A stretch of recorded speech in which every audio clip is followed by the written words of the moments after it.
Bonjour à toutes et bonjour à tous. Merci. Donc moi, je suis David Dupré. Je fais partie de l'équipe de Transparency International France. Je suis responsable du plaidoyer vie publique.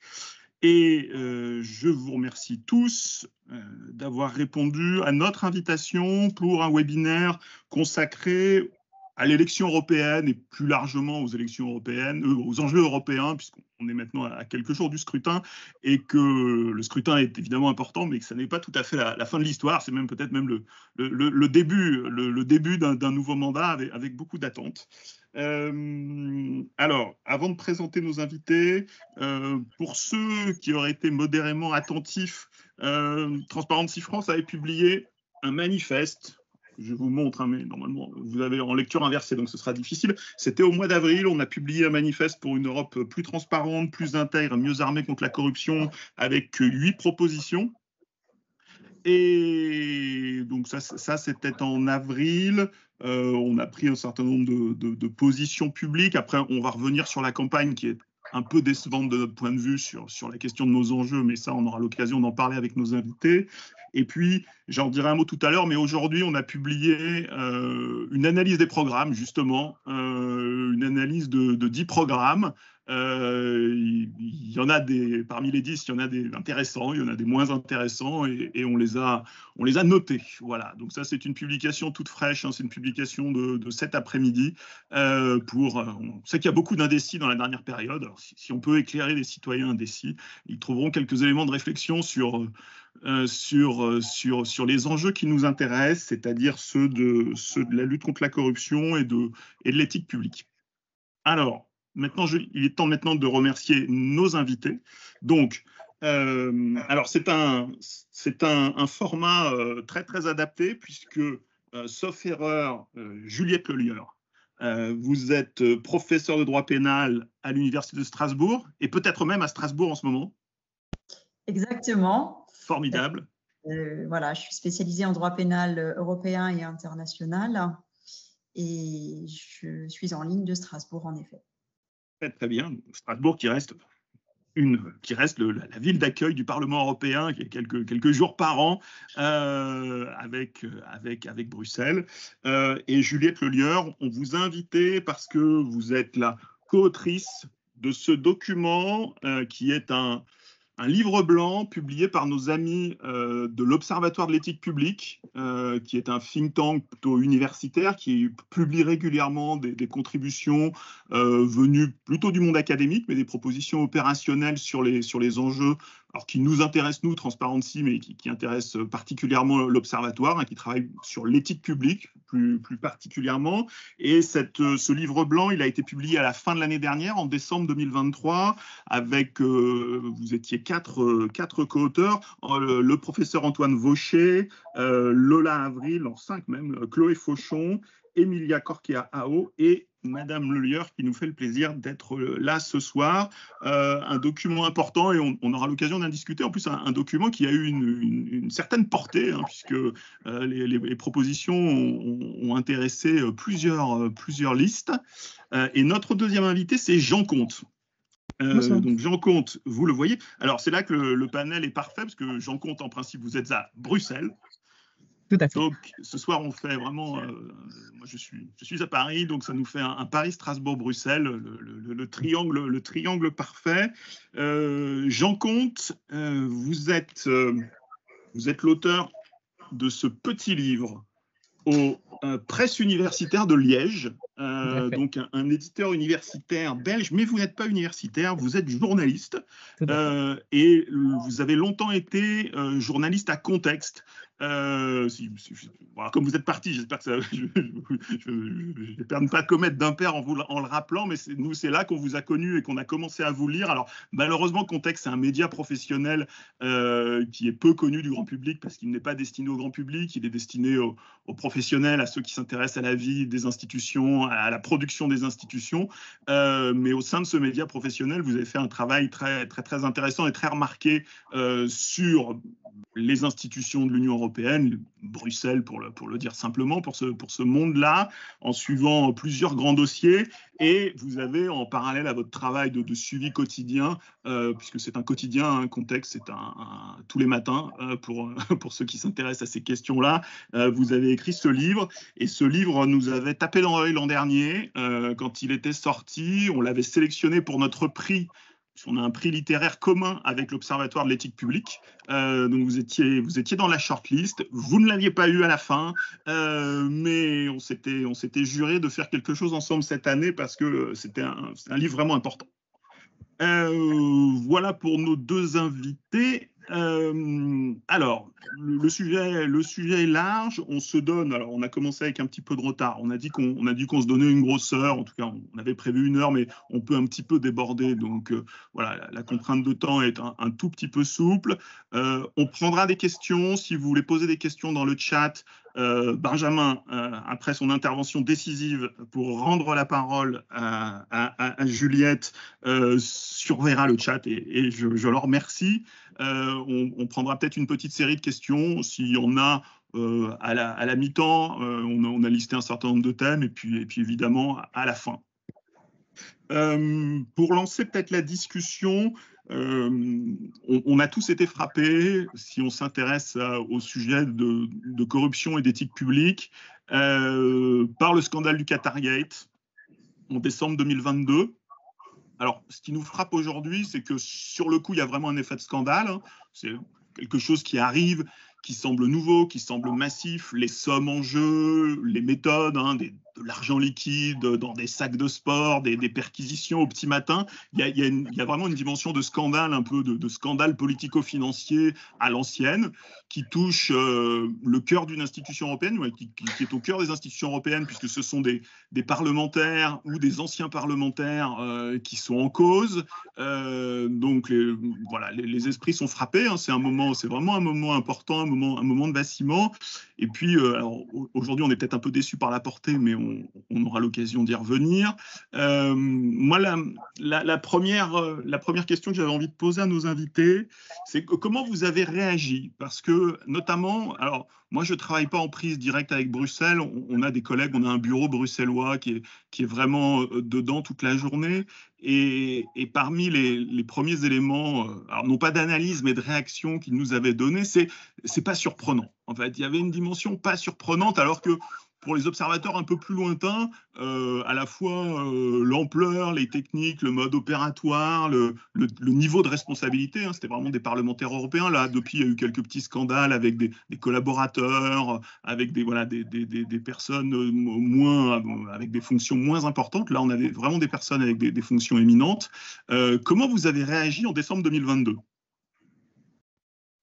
Peut-être Juliette pour commencer. Merci pour cette question.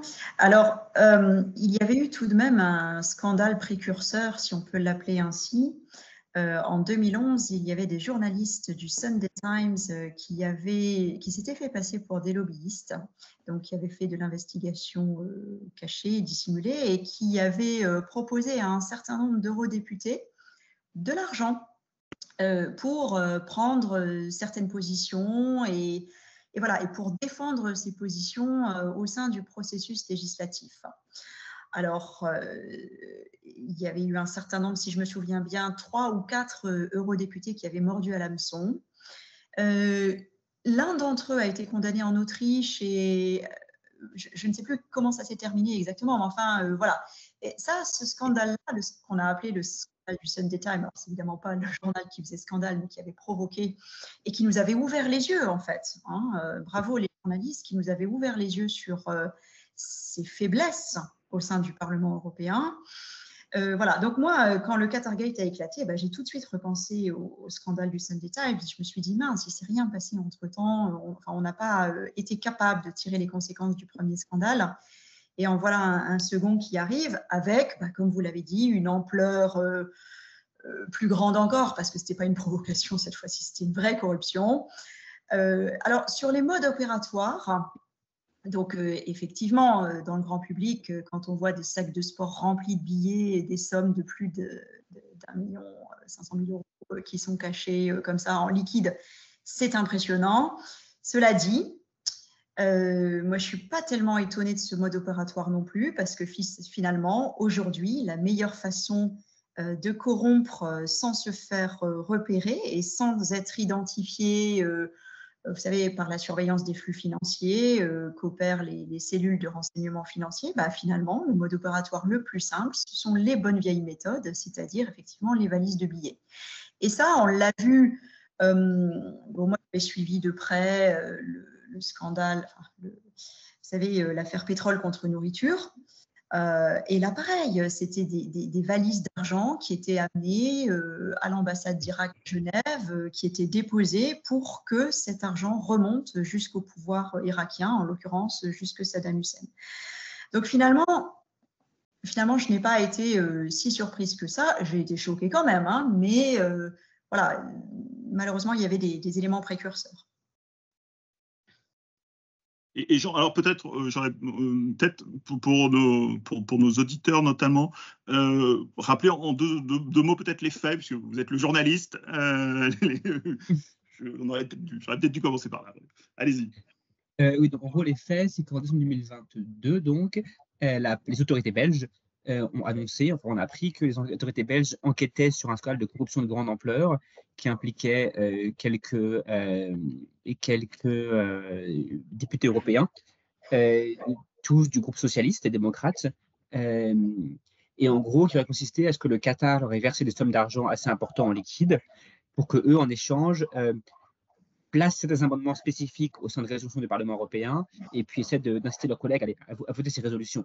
Et donc, on parle de résolutions sur les affaires étrangères, donc de déclarations du Parlement européen sur les questions étrangères, notamment sur les questions de droits de l'homme au Qatar. Voilà. Donc, vraiment un cas de corruption bête et méchant, de l'argent contre tous les amendements, quoi, comme pour l'histoire du Sunday Times.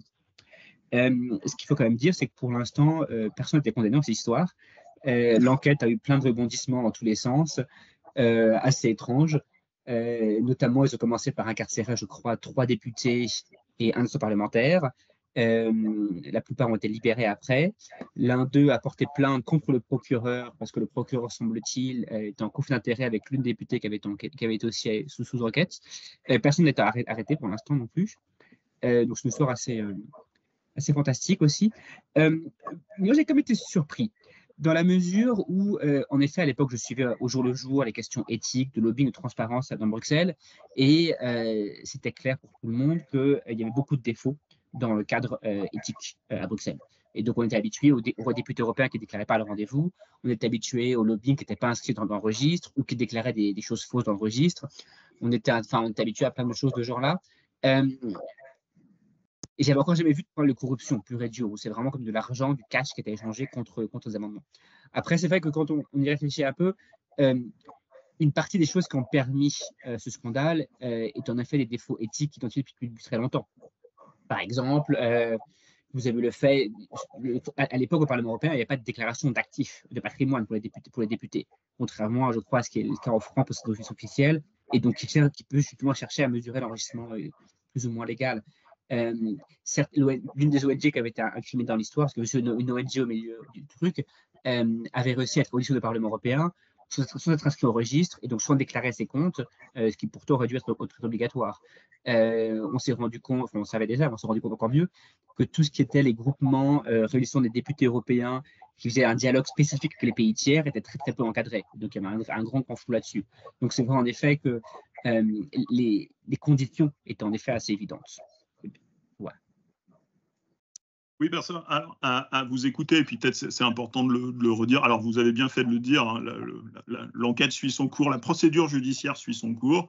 Et puis, évidemment, les cas de corruption sont spectaculaires. On peut espérer qu'ils sont minoritaires, mais je pense que ce qui est peut-être important pour les observateurs de Bruxelles, c'est de dire il y a, par contre, les règles majoritaires ou les comportements majoritaires, il y a un certain nombre de comportements qui sont d'une grande banalité. Il y a un rapport aux règles qui peut être assez détendu, voire laxiste, et on sait que ce genre de laxisme collectif ne fabrique pas forcément que des corrompus, mais facilite quand même finalement le franchissement de la ligne blanche, le comportement corruptif, parce qu'on est dans un, grosso modo, c'est comme ça que nous le décrivent souvent nos collègues bruxellois, on est dans un contexte où le rapport à l'argent, le rapport aux intérêts privés est assez peu encadré. Chacun est renvoyé à son autocontrôle. Hein, on aura l'occasion d'y revenir. Et donc, dans ce cadre-là, forcément, il peut y avoir des comportements extrêmement déviants avec des comportements très graves, comme vous l'avez dit. Donc, alors, ça, c'était le premier point. Donc, pas vraiment de surprise. Même si voilà l'ampleur, voilà, il y avait eu des alertes. Hein. On va pas refaire le film des scandales parce que c'est pas vraiment l'objet là, mais il y avait eu par le passé sur les questions éthiques hein, des péripéties, mais qui en comparaison du Qatargate étaient peut-être d'une moindre ampleur. Mais Bruxelles n'a pas non plus découvert les scandales éthiques à l'occasion du Qatargate. Et puis il y a peut-être un aspect du Qatargate qu'il faut donner, c'est que justement le nom même pose problème parce qu'on a ciblé sur les ingérences étrangères, on a ciblé sur le comportement d'un acteur étatique particulier, assez peu populaire en général, donc qui avait une bonne tête de méchant, qui a les poches très profondes, hein, parce que la question de l'argent liquide, ça suppose aussi d'avoir les poches très profondes et d'avoir la capacité à mobiliser ces sommes d'argent liquide. Mais peut-être que ça a aussi fait écran, c'est-à-dire que nous, avec le recul, on se dit aussi que le scandale est regardé comme un scandale d'ingérence étrangère, qui est un thème politique en soi et un thème politique important, une question politique importante qui est beaucoup montée depuis le Qatargate. Hein. On le voit régulièrement sous plein de formes, les ingérences étrangères. Et c'est vrai qu'on n'a pas assez regardé le Qatargate comme un scandale de corruption peut-être. Et d'ailleurs, on le voit hein, parce que nous, on pensait qu'à l'occasion de cette campagne, le Qatargate, ça allait un peu résonner parce que c'était il y a 2 ans. C'était même pas 2 ans, c'était il y a 18 mois. C'était il y a 18 mois, donc on sait que le temps médiatique et le temps politique est extrêmement court et que l'oubli arrive vite, mais le scandale a été quasiment oublié. Alors, il y a tout de même un mini-scandale qui l'a réactivé, parce que la justice belge était à nouveau saisie d'une affaire de corruption par un État étranger, et cette fois-ci, c'est la Russie qui aurait acheté des eurodéputés de l'ultra ou l'extrême droite pour tenter d'éviter toute intervention en Ukraine, pour tenter… voilà. Alors là encore, il s'agit d'intérêts européens tout à fait fondamentaux. Avec le Qatargate, c'était la protection des droits de l'homme. On a une position à tenir quand même dans le monde à ce sujet-là. Et puis là, sur la question de savoir s'il y a une intervention qui se fait en Ukraine ou pas, c'est quand même gravissime de penser qu'une puissance étrangère peut acheter nos députés qui ne représentent plus l'opinion du peuple européen, mais qui représentent d'autres opinions dans ces conditions-là. Et alors, le deuxième point, quelle a été la réponse quelle a été la réponse? Comment la jugez-vous? Il y a eu une réponse. Tout à l'heure, à tout scandale, il y a une réponse. Elle est plus ou moins pertinente, elle est plus ou moins décisive, mais les pouvoirs publics face au scandale mettent en scène leur action ou agissent en fonction. Là, sur le scandale du Qatargate, puisque là, on a fait le tableau le plus noir, donc maintenant, on va essayer de progresser un petit peu. Quels ont été les premiers éléments de réponse apportés, alors notamment par le Parlement, puisque le lieu du scandale est vraiment l'enceinte parlementaire et l'institution parlementaire. Peut-être Jean, pour commencer. Alors, en effet, il y a deux éléments principaux de réponse. C'est une réforme des règlements intérieurs du Parlement européen et la mise en place d'un organe éthique européen. La réforme des règlements intérieurs du Parlement européen, à mon sens, est intéressante mais décevante quand même.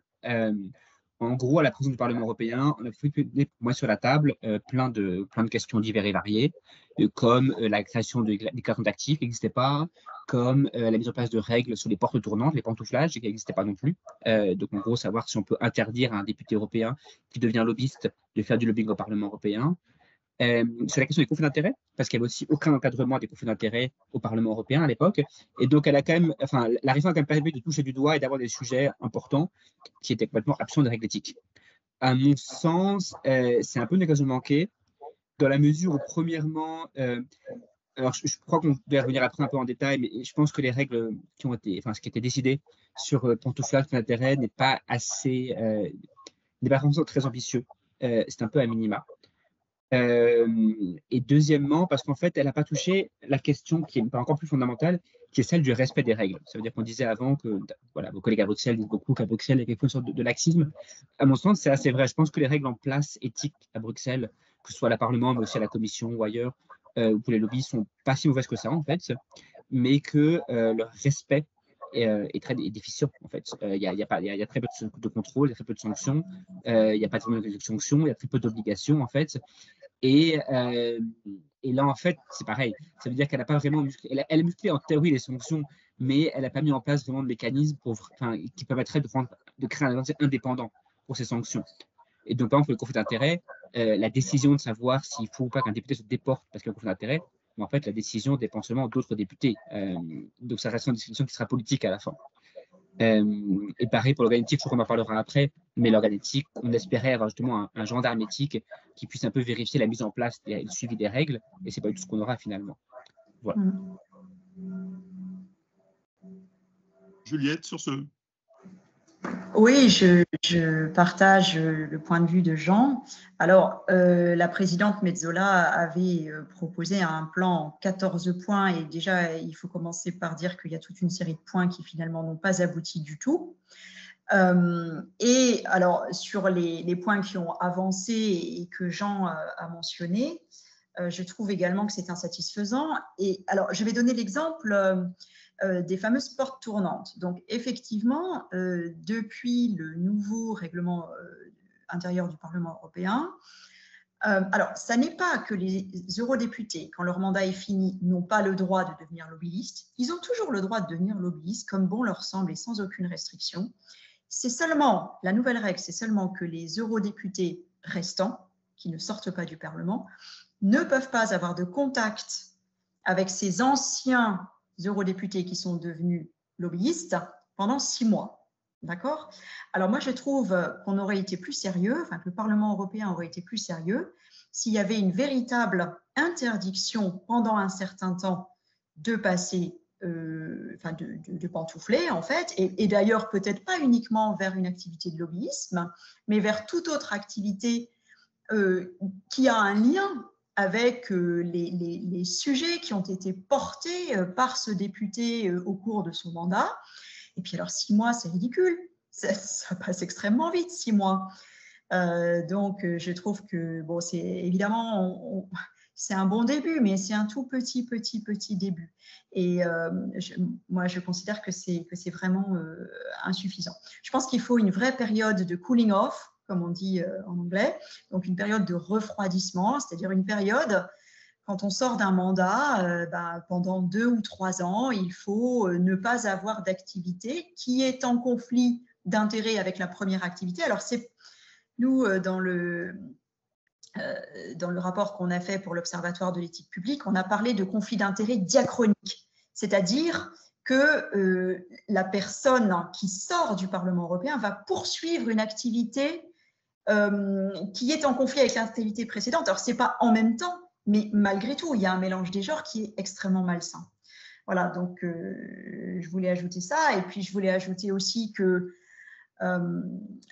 les comités consultatifs qui permettent de trancher la question de savoir s'il y a un conflit d'intérêts ou pas, c'est leur composition qu'il faut revoir. Parce que pour l'instant, ces comités consultatifs sont en réalité des pairs, enfin les personnes qui sont dans ces comités, que ce soit au Parlement ou à la Commission d'ailleurs, ce sont les pairs, ce sont ceux qui travaillent avec les eurodéputés ou avec les fonctionnaires européens tous les jours. Donc c'est extrêmement difficile de barrer la route à un de vos collègues qui veut partir dans le privé ou qui veut avoir une activité parallèle ou qui veut avoir des intérêts dans une société familiale ou que sais-je, ou une autre société qui porte des intérêts que ce député ne doit pas devoir défendre sous sa casquette publique en tant que député européen. Voilà. Donc, je trouve qu'on aurait pu aller plus loin aussi sur ces comités consultatifs qui tranchent au cas par cas s'il y a conflit d'intérêts ou pas.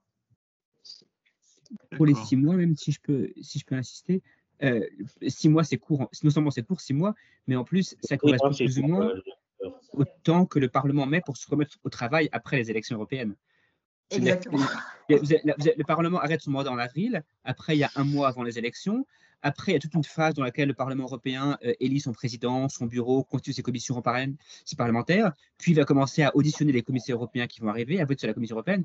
Et donc, entre le moment où le Parlement arrête son travail et celui où le nouveau Parlement européen commence à travailler le travail législatif, il se passe 6 ou 7 mois. Donc, dans tous les c'est cas, un coup d'épée dans l'eau. voilà, donc c'est dans tous les cas une durée qui semble. Voilà, quoi. Après, je crois que Metsola se défendra en disant bah, au moins j'ai mis l'accent sur la table, on peut très bien, à la fin de révision, allonger la période. C'est plus difficile de créer quelque chose que d'après d'allonger, de renforcer ce qui a été mis en place. Voilà. Oui, c'est un bon début, mais c'est un tout petit début.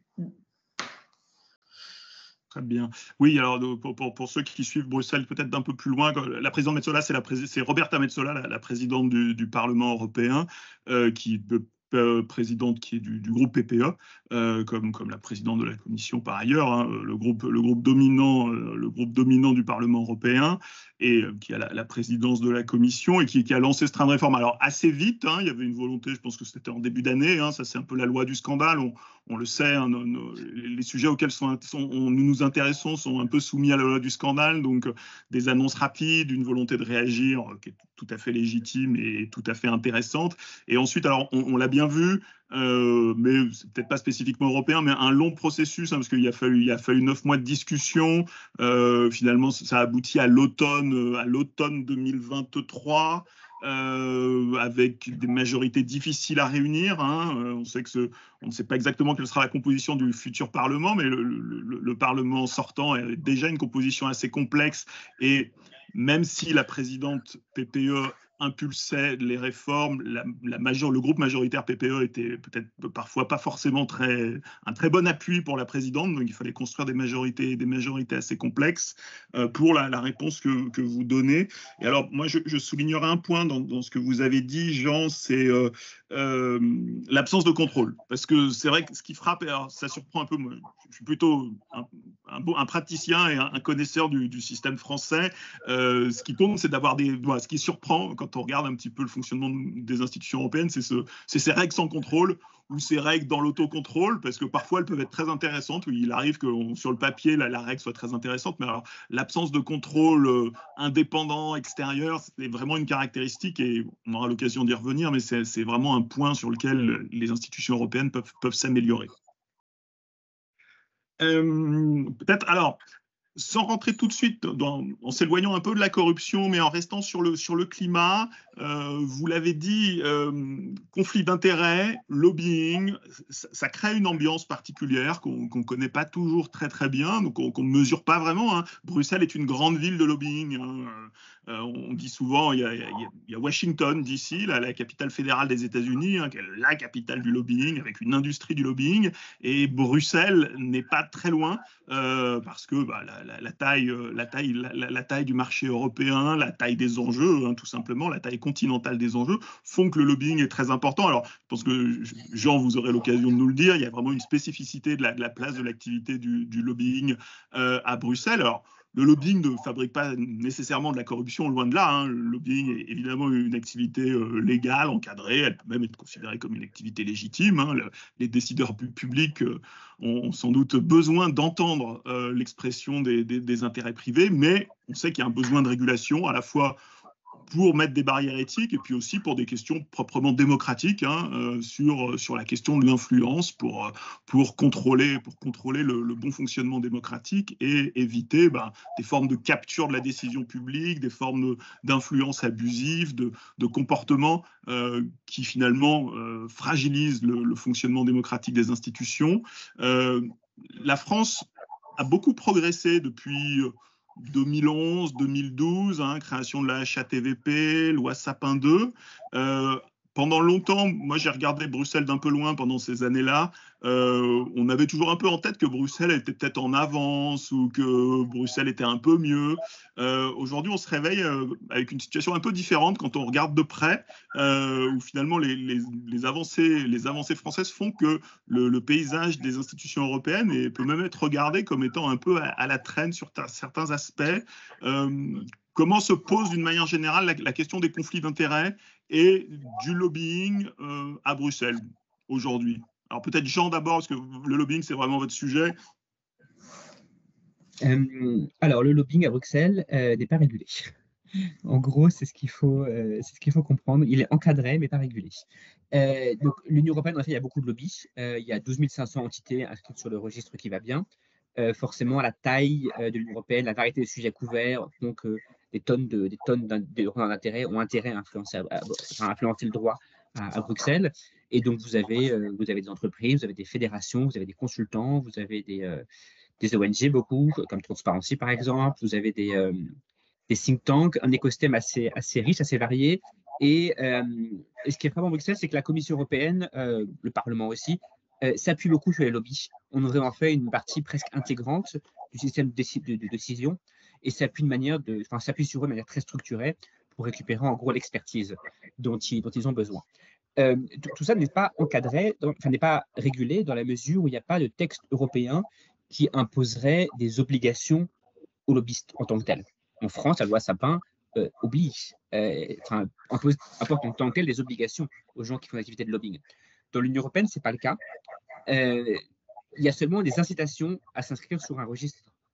En gros, ce qu'ont fait les décideurs européens, c'est qu'ils ont dit que les commissaires européens et les députés européens n'auraient pas le droit de rencontrer des lobbyistes qui ne sont pas inscrits sur le registre ad hoc. Et donc, ça a forcé de facto beaucoup de lobbyistes à s'inscrire sur le registre en question. Registre, on trouve en général le nom du lobby, ce qui fait le budget de lobbying, pas mal d'activités intéressantes. Mais donc, à la fin, les seuls qui ont des obligations contraignantes, ce sont les députés européens et les commissaires européens. C'est eux qui ont des textes contraignants qui les interdisent de rencontrer des lobbyistes non inscrits. Mais les lobbyistes en tant que tels n'ont pas d'obligation qui s'impose à eux. Voilà. Et donc, ça crée un système quand même bancal où il y a plein de trous noirs, de zones grises, de loopholes en anglais, où il y a pas mal de systèmes de possibilité de contrôler le système, où en passant par des consultants, où en ne rencontrant pas certains commissaires européens, certaines personnes de la Commission européenne, on peut facilement échapper à l'inscription au registre. Il y a aussi un manque de contrôle et de sanctions. Le registre, donc il y a quand même 12 500 entités inscrites. Il y a environ 10 personnes qui sont chargées de gérer ce registre, ce qui n'est pas énorme. Et donc, ils ont juste du mal aussi à traquer les erreurs, les erreurs volontaires ou non qui peuvent exister dans le registre. Donc, c'est un système quand même assez bancal. Encore une fois, les règles sur le fond ne sont pas forcément mauvaises. C'est plutôt que ça manque d'obligations, ça manque de système pour faire respecter tout ça. Et bien sûr, ça manque de sanctions. Parce que comme le registre n'est pas obligatoire, on ne peut pas imposer une amende, par exemple, à quelqu'un qui ne respecterait pas les règles du registre. La seule chose qu'on peut faire, c'est l'exclure du registre. On ne peut pas aller plus loin que ça. Sur les conflits d'intérêts, les choses se font intéressantes au Parlement européen, où en fait, pendant longtemps, il n'y avait aucune règle. Et donc, c'est tout à fait possible pour un député européen d'être, par exemple, actionnaire d'une banque et aussi rapporteur sur un texte de régulation bancaire. L'exemple est fictif, je crois, mais ce serait possible. Et en effet, Metsola, la présidente du Parlement européen, après Qatargate, a dit qu'elle voulait réguler ça. Et en fait, ce qui s'est passé, c'est que son plan en 14 points était relativement vague. Ça veut dire qu'il y avait 14 points qu'elle évoquait, mais elle ne précisait pas exactement comment ça s'articulerait juridiquement. Et donc, une fois qu'elle a dit ça, le projet a été envoyé à quelque chose qui s'appelle le groupe de travail sur le règlement intérieur du Parlement européen, qui en gros, c'est un groupe de députés européens complètement informel au sein d'une commission pas très connue, qui ont passé 6 mois à huis clos à débattre de comment transcrire ces règles dans le règlement intérieur du Parlement européen. Et en fait, les points de Metsola étant quand même relativement vagues et flous, il y a plein de questions qui se posaient, qui ont dû eux-mêmes préciser. Et donc, ce conflit d'intérêt avait des questions du genre, est-ce qu'on peut juste en arriver à une déclaration des conflits d'intérêt, ou est-ce qu'il faut aussi pouvoir interdire à un député d'occuper des fonctions? Si oui, dans quel cas exactement? Qui prend la décision? Quelles sanctions?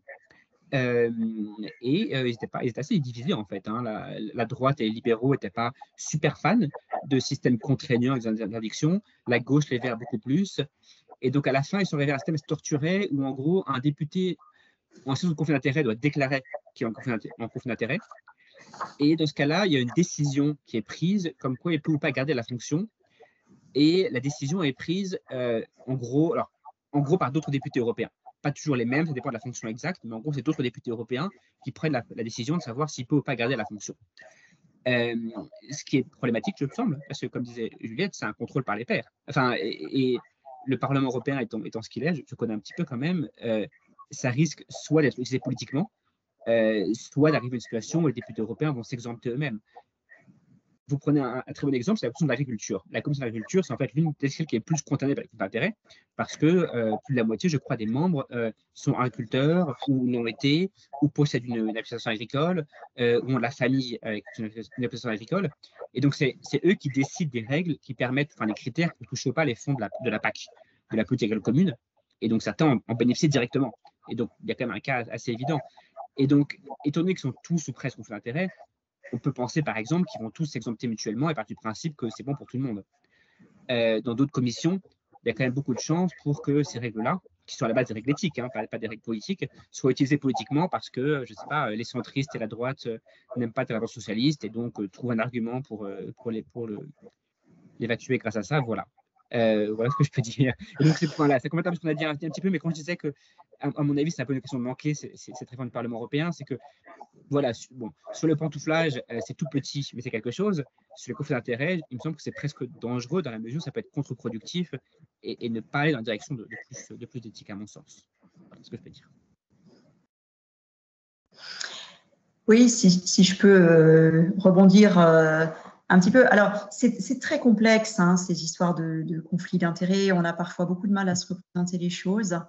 Alors, il y a un très bon film qui est sorti récemment qui s'appelle Une affaire de principe. Je ne sais pas si vous l'avez... Soutenu par Transparency. Ah, bah alors génial. Super.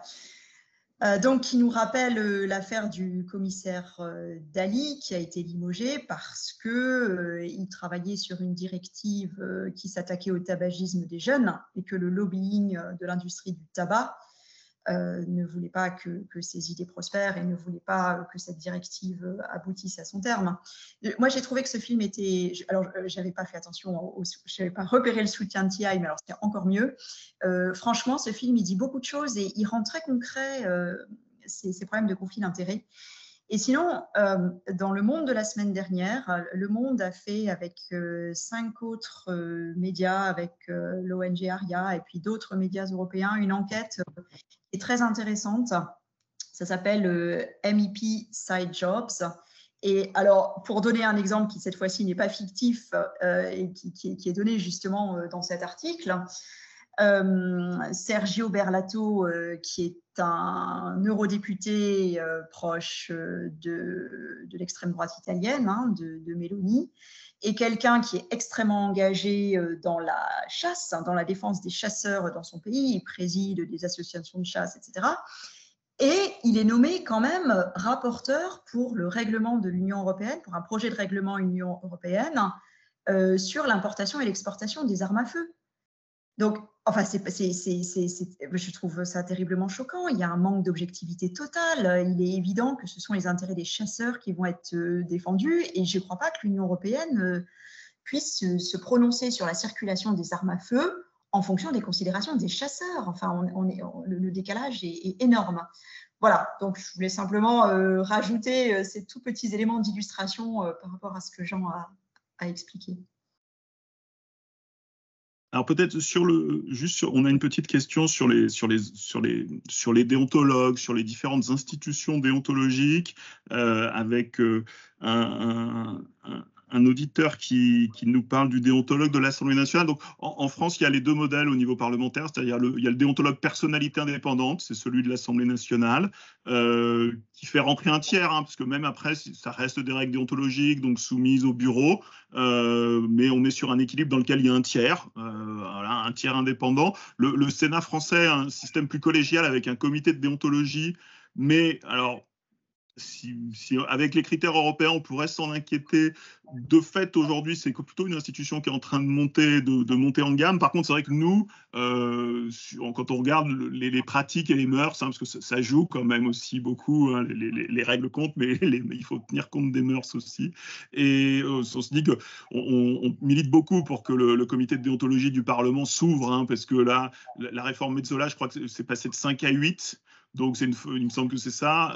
Donc, ce qui dessert le verrouillage par les groupes, ça met plus de groupes autour de la table, avec peut-être l'effet que Jean signalait, qui est de dire, malgré tout, il y a un petit côté aussi, tout le monde va se tenir par la barbichette aussi. Donc, il est peut-être urgent, en effet, de faire rentrer des personnalités extérieures, de mettre un peu d'air, de mettre un peu de publicité à ces travaux, parce que nous, on s'appelle Transparency et on est très attachés. On sait très bien que les institutions travaillent de manière très différente quand elles le font sous les yeux du public ou quand elles le font derrière des portes closes. Donc, c'est des aspects intéressants, sachant que la particularité de l'Union européenne, on parle beaucoup du Parlement, parce que le Parlement est très visible, beaucoup de choses sont publiques et finalement ça se voit, mais il y a évidemment les 3 grandes institutions, la Commission qui a ses propres règles, son propre code de déontologie, ses propres organes internes, et là aussi beaucoup de collégialité en interne, parce que la Commission, il y a un certain nombre de commissaires, et puis il y a des logiques de groupe à l'intérieur, des logiques à la fois nationales et des logiques de groupe. Et puis alors, il y a un grand absent souvent dans les questions déontologiques, c'est le Conseil, donc le Conseil qui réunit les gouvernements, qui pèse lourd dans le processus décisionnel. Et là, on est un peu dans le trou noir, même si le Conseil s'est rangé au grand registre, du moins a signé, participe désormais à l'accord sur le registre. On sait assez peu ce qui se passe au Conseil, on connaît peu les positions défendues. Alors ça, c'est une exigence encore plus démocratique, ça dépasse la corruption. On connaît assez peu les positions défendues par les États au sein du Conseil, si ce n'est par oui-dire ou par le travail de la presse. Et évidemment, les jeux d'influence, là aussi, peuvent être extrêmement puissants. Donc ça, c'était pour répondre à une question sur les institutions déontologiques. Je vais rebondir sur ce que vous disiez, Juliette. Il y a un sujet qu'on partage, qu'on partage avec l'OEP, et Jean nous dira ce qu'il en pense. C'est en effet la question des activités annexes. Alors, en droit administratif, on va dire activités annexes. L'anglais a plein d'expressions sympathiques, les side jobs, donc les jobs d'à côté, le moonlighting, donc les activités qu'on fait au clair de lune, tout ça pour désigner... Ou les ménages. Pardon ? En français, on dit aussi les ménages, tout simplement. Les ménages, voilà. On pense plus à la presse avec ménage, on pense moins aux politiques, mais en effet, c'est le bon terme, parce qu'il s'agit bien de ça, c'est-à-dire un ensemble d'activités qui peuvent être sans conséquence, mais on ne sait pas, qui sont nombreuses en tout cas, parce que vous citiez tout à l'heure le papier du Monde, mais alors nos collègues bruxellois ont régulièrement publié, alors malheureusement ce sont souvent des publications en anglais, on fait plusieurs études de fond, et d'ailleurs on les rend publiques dans le cadre d'un projet qui s'appelle Integrity Watch.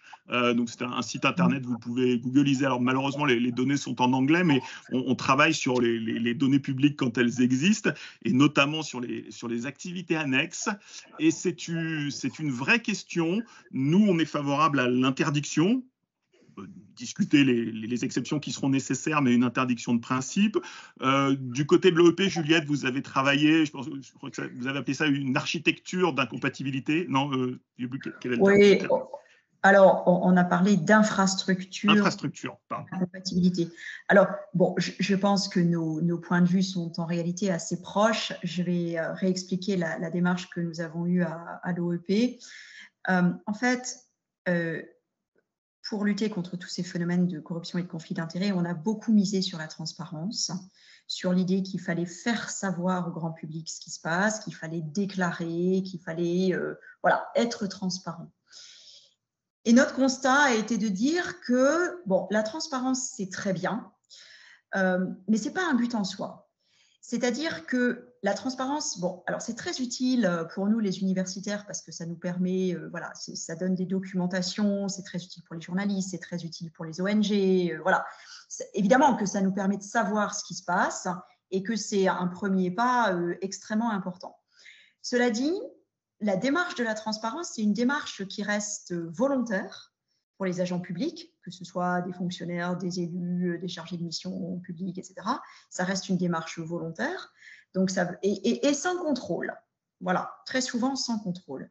Alors, l'effet dissuasif du passage à l'acte est trop faible, nous semble-t-il. Donc, on n'est pas contre la transparence. Attention, il ne faut pas nous faire dire ce qu'on ne dit pas. Nous ne sommes absolument pas contre la transparence. Mais nous pensons qu'au-delà de la transparence, il faut des règles claires. D'abord, il faut des règles. Ensuite, il faut des règles claires. Et c'est ce que nous avons appelé une infrastructure des incompatibilités. Alors, pourquoi est-ce qu'on a utilisé le terme infrastructure?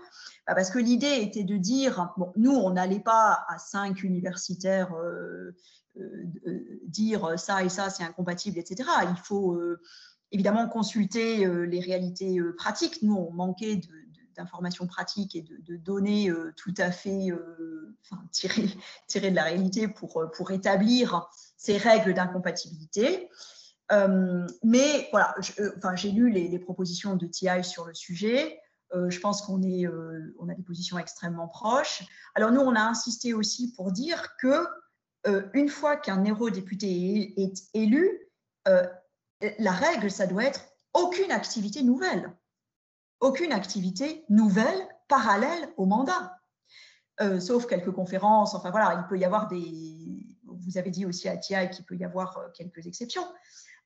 Mais et puis alors pour les activités anciennes que les eurodéputés, enfin que les personnes avaient avant de devenir eurodéputés, là, ça doit passer par un contrôle, et un contrôle qui, encore une fois, ne doit pas être uniquement un contrôle interne, il faut un contrôle extérieur. Hein, il faut un minimum d'objectivité, un minimum d'indépendance. On ne peut pas contrôler son voisin qui fait la même chose que soi tous les jours, ce n'est pas possible. Il faut une distance pour effectuer un contrôle qui soit efficace. Et d'ailleurs, je reviens un tout petit peu en arrière sur les réponses au Qatargate. Nous, il nous a semblé que l'une des réponses intéressantes, ce serait que les institutions de l'Union européenne, pas seulement le Parlement européen, mais chaque institution de l'Union européenne, deviennent membres du GRECO.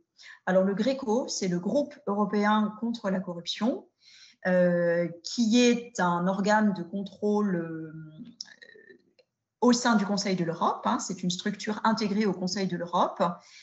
Et tous les États membres de l'Union européenne sont membres du GRECO. Ils s'évaluent les uns les autres.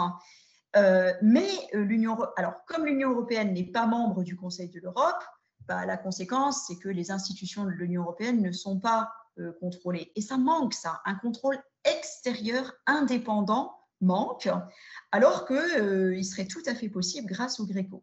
Et justement, la semaine dernière, le président du GRECO a fait un appel officiel, ça date du 30 mai, enfin, c'est vraiment tout récent, à formaliser les choses en invitant les institutions de l'Union européenne à devenir membres du GRECO. Et ça, je pense que ce serait vraiment très intéressant parce que toute l'expertise, le GRECO existe depuis longtemps déjà, toute l'expertise qui a été rassemblée au sein de cet organe pourrait largement bénéficier aux institutions de l'Union européenne.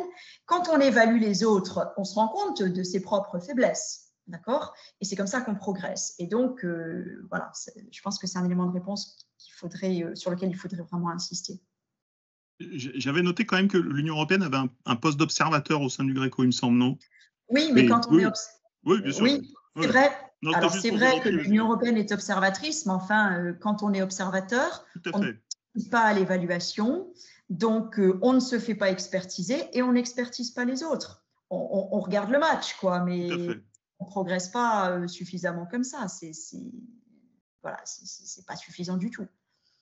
Tout à fait. Nous sommes des lecteurs assidus des rapports du GRECO sur la France notamment, qui sont vraiment très intéressants. Et en plus, le contrôle par les pairs, alors on le disait à l'instant, on peut s'en méfier dans certaines circonstances, mais là c'est intéressant parce qu'on n'a pas forcément une institution en surplomb, c'est-à-dire qu'on a des gens qui sont confrontés aux mêmes problématiques, qui les regardent. Alors parfois il y aura des différences un peu irréconciliables d'organisation politique et juridique, mais ça fait avancer tout le monde.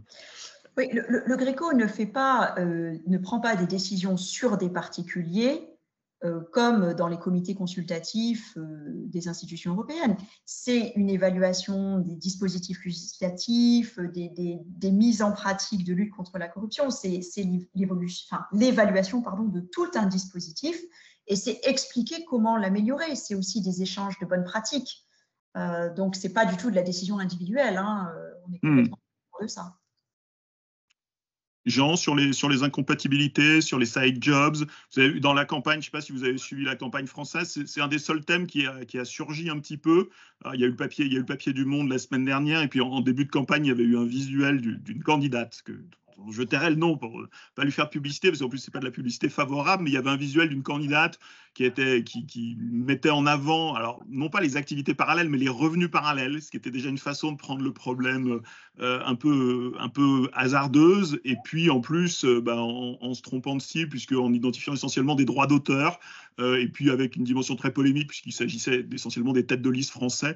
Donc l'enjeu était pris de manière, bon, c'est une campagne électorale, l'enjeu était pris de manière très polémique, mais nous on a trouvé qu'elle ratait la cible et qu'on grillait une cartouche sur ce sujet-là, parce que c'est une vraie question. Et d'ailleurs l'enjeu, alors, les revenus comptent, hein, mais l'enjeu ne sont pas les revenus. L'enjeu, ce sont les conflits d'intérêts qui sont générés, y compris par des activités bénévoles, hein, parce qu'il y a des grands mécènes qui sont prêts à embarquer des décideurs publics dans des activités bénévoles assez prestigieuses, des conseils d'administration de think tank, etc., qui sont des vrais outils d'influence, sans qu'il y ait forcément d'argent, mais qui font partie de cet écosystème bruxellois. Jean, là-dessus, votre expérience? Oui, 3 choses, moi, je dirais. Moi, je suis tout à fait d'accord pour dire en effet que la transparence ne suffit pas. Et ça, l'Union européenne a beaucoup joué là-dessus. On dit, voilà, on a le risque de lobby avec l'information dedans, on a les déclarations d'activité des députés, c'est transparent, c'est suffisant. Et non, en effet. Par ailleurs, il y a un autre sujet qui est même, que ce soit assurer que la transparence soit bien faite. Ça veut dire que pour l'instant, si un député européen ne déclare pas correctement ses side jobs, en fait, le Parlement européen est capable de le savoir, parce qu'il n'a pas des commissions d'enquête pour ça. Le nombre de députés, enfin, le nombre les lobbies qui ne déclarent pas les bons montants de lobbying, enfin, à contexte, on a fait des enquêtes sur des grosses boîtes françaises qui déclaraient des montants faux. Et c'est nous qui l'avons trouvé, alors que ce n'est pas très dur à trouver, il n'y a jamais de sanctions. Voilà, quand on faisait assez que la sortie soit bien faite. C'est sûr qu'un système dans lequel on interdit les side jobs est plus efficace qu'un système comme celui qu'on a maintenant au Parlement européen, où vous avez ce truc complètement torturé, où il faut déclarer l'intérêt, prendre une décision, etc. Et troisièmement, on l'a déjà dit beaucoup, mais revenir sur la question du contrôle par les pairs au Parlement européen, c'est vraiment un petit problème. Ça veut dire que, par exemple, non seulement les députés de la Commission de l'agriculture, ce sont d'autres députés de la Commission européenne qui prendront des décisions pour être rapporteurs sur un texte, mais par exemple, il y a des cas encore pires que ça. Les vice-présidents du Parlement européen, pour savoir si son conflit d'intérêt ou pas, la décision sera prise par le bureau dans lequel siègent les vice-présidents. Les questeurs, la décision sera prise par le collège des questeurs, qui est composé uniquement par les questeurs. Donc il y a quand même un côté très, très, très circulaire. Les conseils éventuels pour les députés européens qui n'arrivent pas à interpréter le règlement et à comprendre s'ils sont pour d'intérêt, les conseils sont fournis par le code de conduite, qui est un groupe de députés européens, et les sanctions possibles sont prises par la présidente du Parlement européen seulement, éventuellement sur la base d'un avis de ce code de conduite composé d'autres députés. Et donc, en effet, c'est complètement circulaire. Il y a la Commission européenne, c'est pareil, les pantouflages de la Commission européenne sont autorisés par un ex-commissaire européen pour pantoufler, c'est autorisé par les commissaires européens qui l'ont suivi, sur la base d'un avis de la comité d'éthique qui a été nommé par les commissaires européens précédents, ceux qui sont partis. Voilà. On l'appelle le comité d'éthique indépendant, mais force est de constater qu'il n'est pas très indépendant. Voilà. Quelle énergie perdue quand même, hein. On avait une petite question sur qui fait les règles, peut-être juste pour y répondre. Ce sont les institutions en général elles-mêmes qui font les règles, c'est-à-dire que le Parlement fait ses règles, la Commission fait ses règles, et pour les fonctionnaires, par contre, il y a le statut, donc c'est juridiquement un peu plus solide, mais on est largement dans l'autorégulation, et on y viendra dans notre dernier point, l'organe éthique tel qu'il est sorti des limbes au début de l'année va sans doute faire évoluer les choses assez doucement, voire assez peu, mais on va essayer d'être optimiste en début de législature. Alors, à l'arrière-plan, si on revient sur des sujets plus corruptifs, plus lourds, avec potentiellement du droit pénal derrière, il y a la question des directives. Et qu'est-ce qu'il faut faire aussi, hein, parce que là, on a beaucoup fait l'état des lieux, on a vu des pistes d'évolution, hein, qui sont importantes. Les parlementaires vont avoir 5 ans devant eux, la Commission va avoir 5 ans devant elle, hein, et la Commission a le monopole de l'initiative, donc la Commission est un acteur important. Le lobbying européen commence lundi, en fait. Le vrai lobbying européen va commencer lundi, à la fois sur la composition de la Commission, son programme de travail et puis l'organisation du Parlement. Nous, à Transparency, on a choisi de soutenir un texte qui est dans les tuyaux, alors qui a une drôle de vie, puisqu'il a commencé sa vie sous à la fin de l'année dernière. Il a été voté en tout début d'année par le Parlement qui a travaillé assez tard. Hein. Le Parlement a siégé jusqu'au mois d'avril, quasiment. Jusqu'au mois d'avril, il y a eu 2 sessions en avril. Donc on a un texte qui a été voté par l'ancien Parlement, qui est une directive anticorruption qui nous semble un texte intéressant, important. On en discutait encore aujourd'hui avec des représentants du gouvernement français, parce que maintenant il est on est dans les mains du Conseil plutôt, donc dans les mains des gouvernements. Pour nous, c'est un texte attendu, mais à l'EEP, vous avez mis sur la table aussi une directive plus large que je vais vous laisser présenter et qui va répondre à un certain nombre de questions qui sont posées, notamment une question de bon sens qui est posée, c'est pourquoi ce sont les autorités belges qui poursuivent les infractions commises par les parlementaires européens dans l'affaire du Qatargate. Juliette, sur votre idée de directive. Oui, alors, la directive qui est en préparation et qui est vraiment une directive sur la lutte contre la corruption est une directive qui a le mérite de rassembler tout un tas d'anciens textes, la Convention de 97, la décision 4 de 2003 sur la corruption privée, voilà. Elle intègre le trafic d'influence, donc elle a tout un tas de qualités en ce qui concerne la rédaction des infractions, la rédaction des textes pénaux, des textes d'incrimination. Elle va permettre d'ajuster l'harmonisation. On ne sait pas qu'il n'existe pas aujourd'hui d'harmonisation sur le droit pénal de la corruption en Europe, mais c'est qu'il est peut-être encore un petit peu fragmenté et que… Voilà. Bon. Donc, c'est un texte de consolidation et il a le mérite d'exister. Voilà. Le problème… c'est que ce texte ne prévoit absolument pas, et n'anticipe pas la question de savoir qui va juger. Alors, nous, on s'est dit qu'il existe un procureur européen, aujourd'hui un parquet européen. Il a fallu plus de 20 ans pour mettre en place ce fameux parquet européen. Ce parquet européen, il a pour fonction de poursuivre des infractions qui portent atteinte aux intérêts européens. Donc, on a l'embryon d'une juridiction pénale fédérale pour l'Union européenne. Et tout le monde sait qu'une juridiction pénale fédérale doit pouvoir sanctionner toutes les atteintes qui portent, toutes les atteintes européennes qui portent vraiment atteinte, qui sont proprement européens. Or, lorsqu'il y a une corruption d'un eurodéputé ou une corruption de n'importe quel agent européen, c'est la démocratie européenne qui est en cause. Hein, c'est une valeur proprement européenne qui est en cause. Et donc, il nous semble qu'il y a une logique véritable à confier à ce parquet européen la répression de toute corruption qui porte atteinte aux valeurs européennes et à la démocratie européenne. Or, la directive telle qu'elle est aujourd'hui, telle qu'elle a été élaborée, comme vous l'avez dit, adoptée par le Parlement, etc., ne prévoit que les textes d'application. Elle ne se pose pas la question de savoir quelle justice, quels acteurs judiciaires derrière cela. Alors, on a bien de la chance que la Belgique, que la justice belge se soit emparée du Qatargate, hein, qu'elle ait fait le travail avec toutes les difficultés qu'elle rencontre. Moi, j'ai critiqué le fait que ce soit la justice belge qui prenne les choses en main, mais pas du tout parce que je reproche à la justice belge d'avoir fait quelque chose. C'est simplement parce que je trouve que ce sont des enjeux européens et que la réponse doit être d'une juridiction européenne, avec les moyens qu'a le parquet européen et qui sont tout autres, évidemment, que les moyens d'un État sur 27 dans l'Union. Voilà. Donc, pour résumer, merci à la justice belge de faire le travail, mais je crois qu'il y a besoin d'un relais et que ce relais, alors il arrivera peut-être dans 10 ans, ce relais, mais c'est aujourd'hui qu'il faut le préparer. Et donc, il faudrait que la directive anticorruption cible très précisément la corruption qui porte atteinte aux valeurs européennes. Parce que si on part tous azimuts contre la corruption, même la corruption privée, là, c'est plus les intérêts européens. Vous voyez bien qu'on part dans tous les sens. Donc, qui embrasse trop étreint moins bien, vous voyez. Donc moi, nous, à l'OEP, on a plaidé pour une directive qui anticipe le fait que ce soit la justice européenne qui poursuive par la suite ces faits très graves de corruption et qui puisse aussi… Alors, En France, on connaît bien l'infraction de prise illégale d'intérêt. C'est une infraction qui va peut-être exister un jour au niveau européen. Dans la directive qui est en train d'être débattue, il y a une infraction d'abus de fonction qui en réalité est très proche de ce qu'on connaît nous, et en Belgique aussi, je crois, sur la prise illégale d'intérêt. Et bien, qui va juger ça? Ça ne peut pas être des justices nationales. Il faut que la justice pénale européenne soit en capacité de juger ce type de comportement.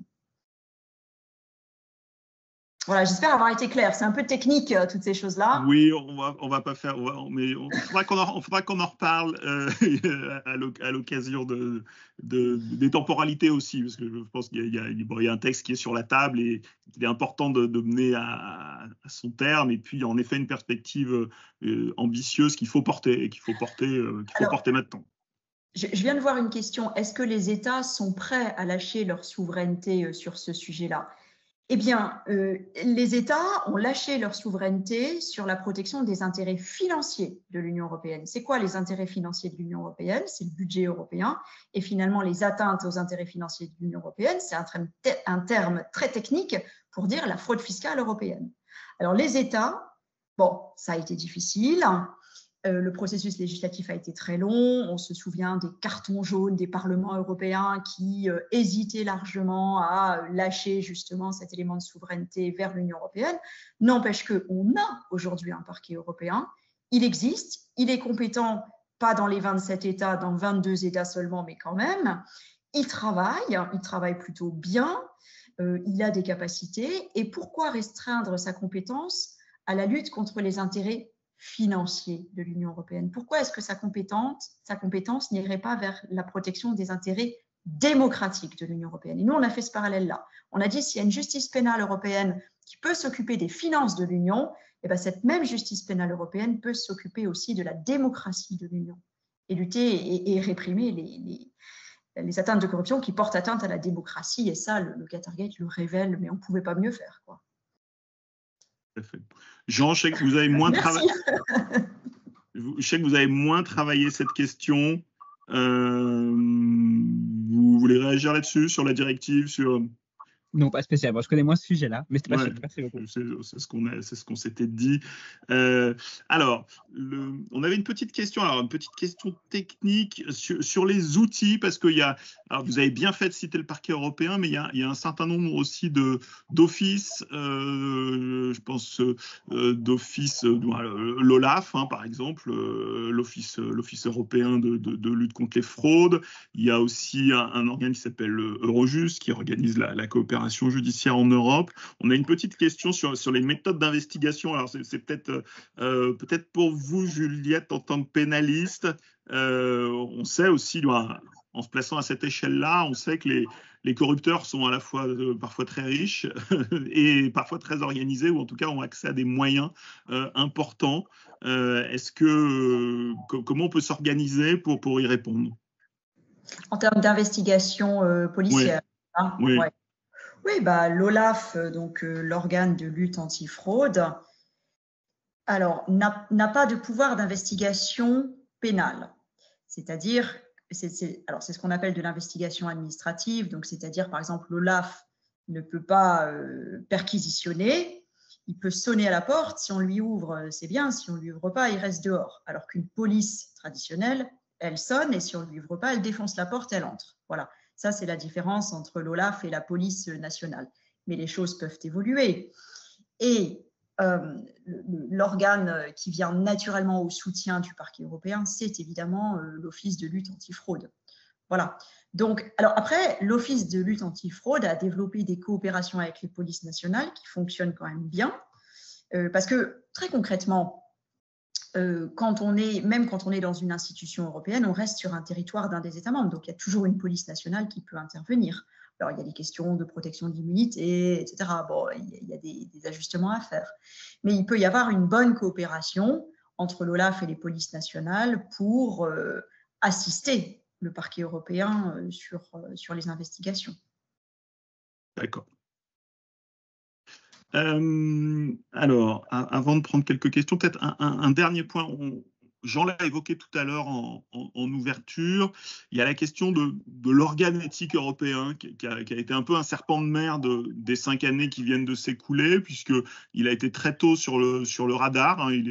Contrairement à la directive anticorruption qui est sortie un peu tard, qui est sortie, quoique non, je crois qu'elle était dans un discours d'Ursula von der Leyen assez tôt, et puis ensuite ça a mis du temps, et puis là le Qatargate a été un peu un accélérateur. Ça a été un peu la réponse Commission européenne. Tout à l'heure on parlait de la réponse du Parlement, la réponse de la présidente Metsola. La présidente von der Leyen a aussi activé ce texte anticorruption dans la continuité du Qatargate.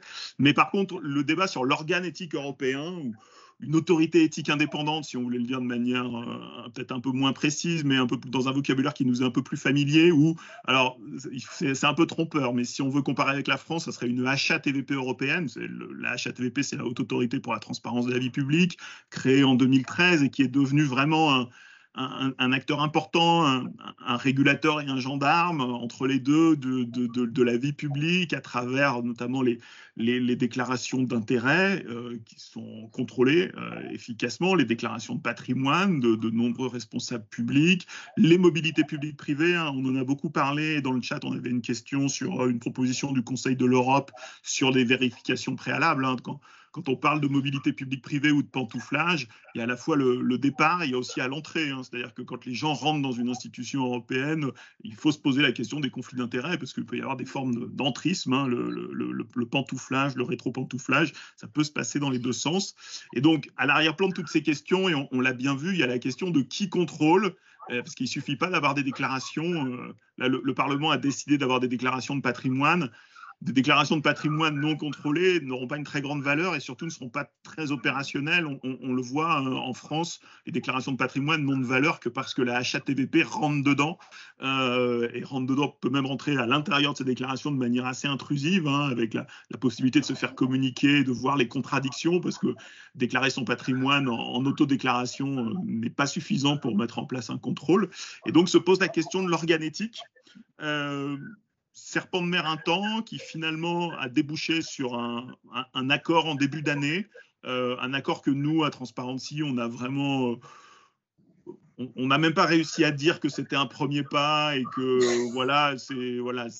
c'est presque le risque. C'est toujours difficile de savoir si c'est un premier pas ou si c'est une occasion manquée parce que c'est un peu ça la difficulté. Est-ce qu'on en a pris pour 10 ans avec un organe assez peu ambitieux ou est-ce que c'est vraiment le début de quelque chose? Et là, il va vraiment être le rapport de force politique dans les 5 années qui viennent va être important. Sur l'organe éthique, sur le feuilleton peut-être, Jean, comment vous regardez ça? Pour moi, l'organe éthique, c'est plutôt l'occasion manquée que le petit pas, dans la mesure où la structure qui est proposée est très différente de ce qu'il faudrait. En fait, c'est pas comme le cas des pantouflages, ça va pas très loin, mais on est parti sur quelque chose qui n'est pas du tout ce qu'il faudrait, il me semble. Alors, pour refaire l'historique, l'organe éthique a été évoqué en 2019 à la base. Donc, en 2019, quand Ursula von der Leyen, qui était alors candidate à la présidence de la Commission européenne, devait être approuvée par le Parlement européen, et politiquement, c'était pas gagné pour elle. Et donc, elle a fait beaucoup de promesses à beaucoup de groupes politiques, notamment, elle a promis un organe éthique, donc plutôt pour les Verts, pour la gauche du Parlement européen. Elle a promis un organe éthique sans préciser exactement ce qu'elle voulait. À l'époque, Transparency International, notamment, défendait l'idée d'un tel organe en précisant que l'idée était vraiment de donner à cet organe des pouvoirs de décision qui, pour l'instant, demeurent dans les mains de ceux qui sont concernés. Donc, on parlait avant des commissaires européens, des porte-parole des commissaires européens, tout ça, en expliquant que c'est un système circulaire où les pairs jugeaient eux-mêmes. Et donc, l'idée, c'était que ces décisions-là se transféraient à quelqu'un d'autre, indépendant. Voilà. L'organe éthique, après, était enterré. Ça veut dire que pendant 4 ans, le Parlement européen essayait d'en parler.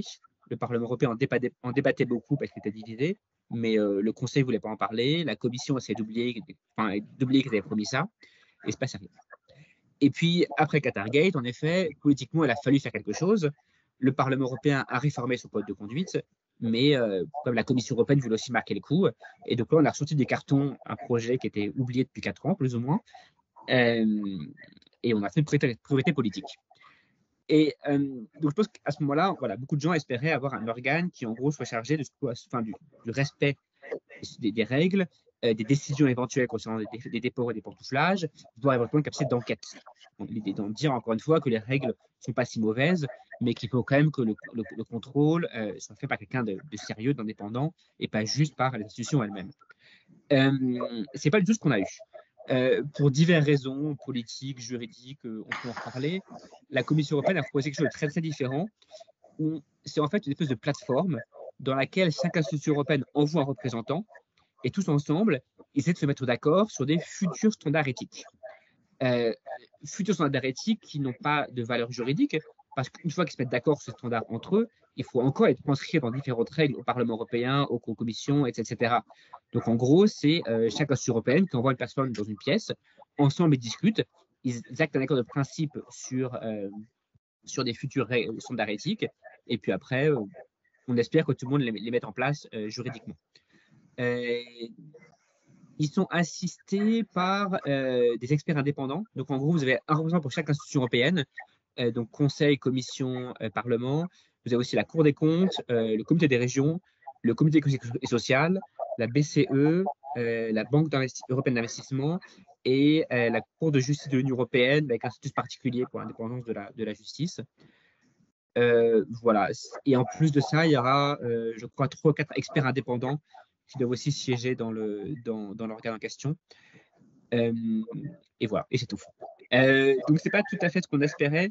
Ça ne répond pas du tout à la question du respect des règles, qui est encore, à mon avis, enfin, je pense que le respect des règles actuelles est vraiment important. Et le problème plus important pour l'instant, hein, plus que les règles elles-mêmes, ça ne répond pas du tout à ça. Et par exemple, ça crée un serpent de mer dans lequel on ne peut pas prédire grand-chose de ce qui va ressortir de ça. Ça veut dire qu'en gros, chaque institution envoie un représentant. Ça veut dire que le Parlement européen passera 1 an à négocier pour savoir qui va y aller, parce que les groupes politiques ne sont pas d'accord pour ça. Ça veut dire qu'ensemble, ils vont négocier, mais on ne sait pas du tout sur quoi ils vont se mettre d'accord.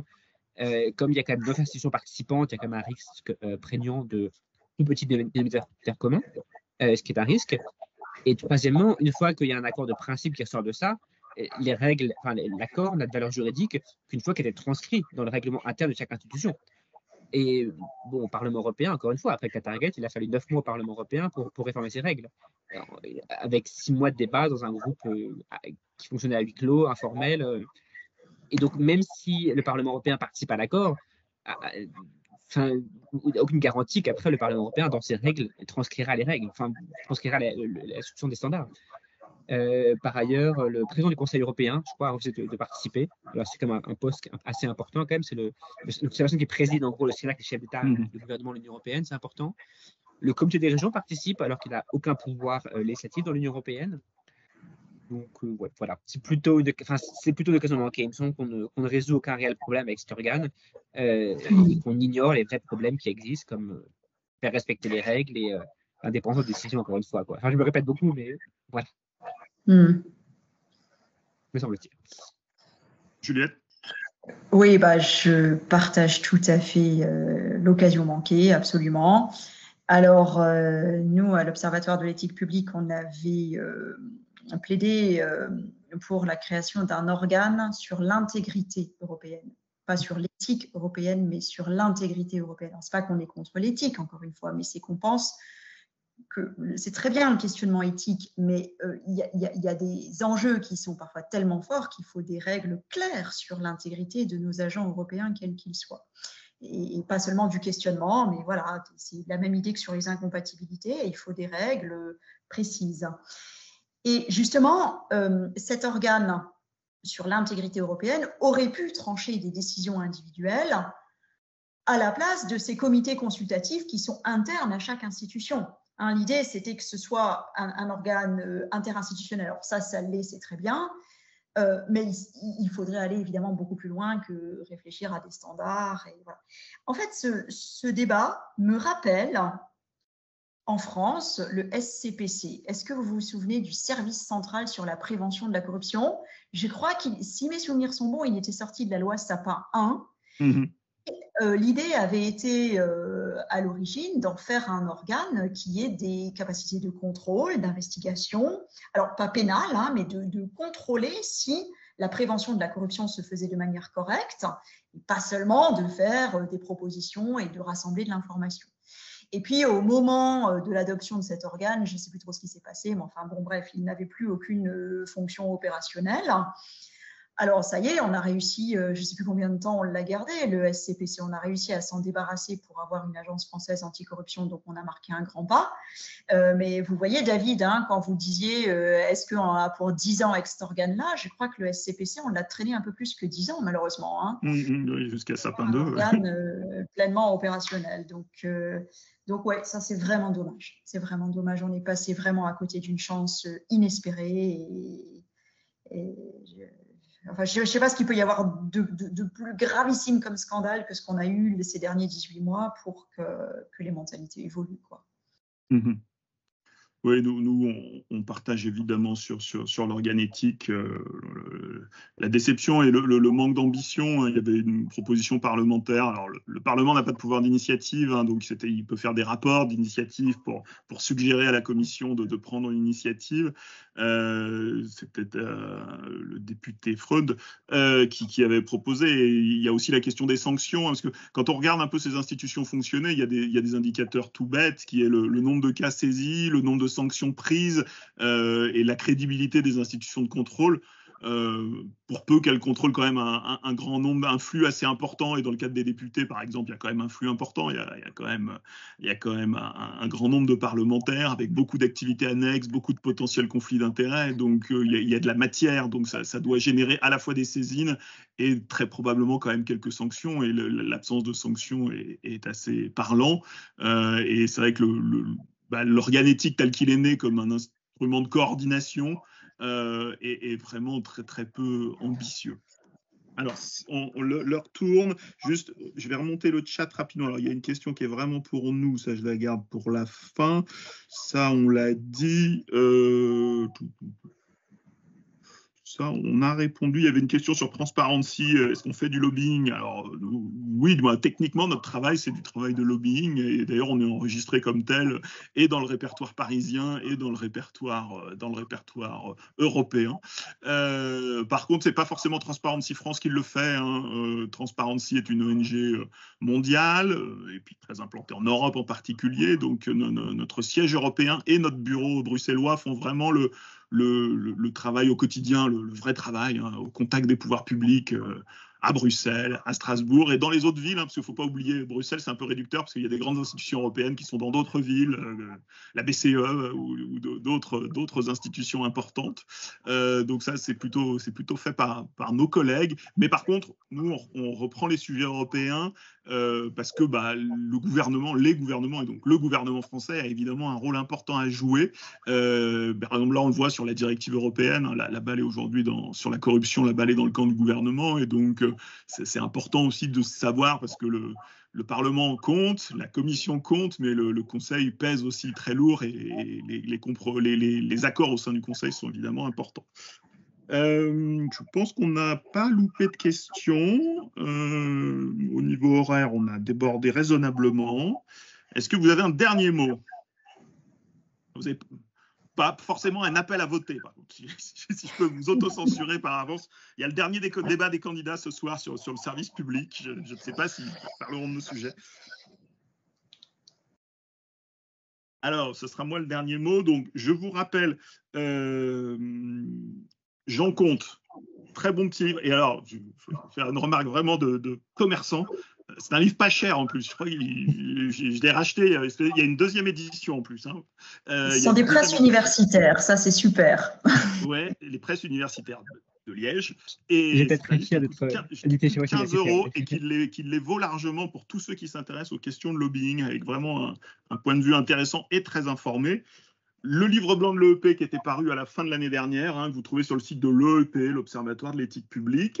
Et il y a d'autres publications, il y a eu d'autres publications depuis, mais celle-là est importante. Ça a donné lieu aussi à un petit papier sur le Grand Continent, hein, pour ceux qui suivent l'actualité européenne, un site vraiment très intéressant, le Grand Continent, et qui avait repris de manière plus synthétique.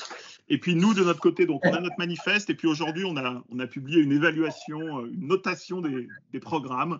On a fait un tableau un peu noir, hein, les difficultés sont importantes. Côté programme, C'est mixé, voilà, c'est contrasté. C'est-à-dire que sur les 10 programmes qu'on a évalués, il y en a quand même 5 qui ont des propositions intéressantes. Alors, ça ne veut pas dire que c'est ceux qui vont faire les meilleurs scores ou ceux qui auront le plus de députés à la fin. Et puis bon, il y a loin de la coupe aux lèvres, donc les programmes ne suffisent pas toujours à lancer la dynamique du changement, mais c'est plutôt un signe intéressant, alors que c'est une question, on l'a vu, hein, c'est une question qui a du mal à exister politiquement, on le sait au niveau national, on le voit au niveau européen, et donc il faut prendre les petits signaux d'encouragement là où ils sont. Sur le grand continent, c'est ceci qui est paru. Voilà. Tout à fait, c'est la petite note du grand continent, très bien. Je dois dire que le livre blanc était très très bien, j'ai beaucoup apprécié. Merci. C'est un travail de fond, un travail de fond sur les questions qui était très bien. Et Jean, vous écrivez dans quel média désormais? Et maintenant, je travaille pour MLEX, qui est un média très spécialisé en régulation européenne, en gros. D'accord, très bien. Eh bien, il me reste à vous remercier une nouvelle fois, c'était très intéressant. J'espère que les gens qui nous ont suivis ont appris des choses. C'est souvent le cas sur les sujets européens, il y a un enjeu d'information sur les sujets européens. Voilà, la presse, les médias ont du mal à suivre sur la longue durée. Merci à vous deux, merci à tous ceux qui nous ont suivis. Merci à vous, merci de votre invitation et merci pour le travail formidable que vous faites à TI, parce qu'on vous suit, hein, on vous lit et vous êtes vraiment très dynamique sur les sujets et c'est toujours très intéressant. Donc, bravo. Merci beaucoup, merci beaucoup. Je transmettrai à toute l'équipe parce que c'est un travail collectif. Et je vais lire le livre de Jean, voilà. Alors, je vous le conseille. C'est gentil, merci beaucoup. Merci beaucoup de l'invitation. C'est très intéressant. Merci beaucoup à vous deux. À bientôt. Au revoir, merci.